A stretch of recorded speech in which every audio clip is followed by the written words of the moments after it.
I just finished making my muslin garment, and I just wanted to show you what it looks like. This actually isn't muslin, it's an old sheet.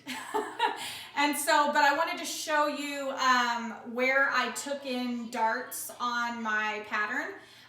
So I'm actually really pleased with how this turned out. I drafted this by hand on paper first, and there's only a few areas that we really needed to really focus in and take seams in. So I want to show you just under the bust, under the cup line. If you'll look closely, there's a little bit of a gather right there. And so we put a seam, we're not going to put a seam under there, but we're taking fabric out of the original pattern. And then also we put a seam down here. We also are going to add a few darts in the upper back, and I probably should have drawn those on the pattern originally, but I didn't. But we will be taking in some darts here with the upper back, and then also I've got it pinned all the way down, and we hand drew where approximately we want the back to go.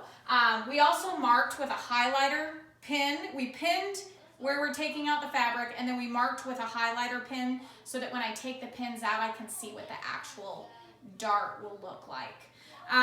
So I'm really pleased with how this turned out. Why do you want to make a muslin garment first? The reason you want to do that is because you can then just take this apart and lay the pattern directly on top of your expensive fabric, and it should fit perfectly. You should be able to sew it together. You shouldn't have any issues. And so this really gives you peace of mind when you're working with more expensive fabrics.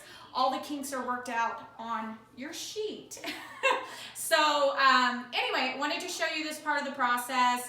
My mom did all my pinning for me. She's actually holding my phone for me right now. It really helps to have someone pin you, and we pinned in front of the mirror. Keep following along. I'm excited to start the next phase, which is actually putting these pieces on my fabric and cutting out my actual fabric and sewing it together. If you haven't subscribed to my blog, go visit theeverythinghousewife.com, and thanks for following along.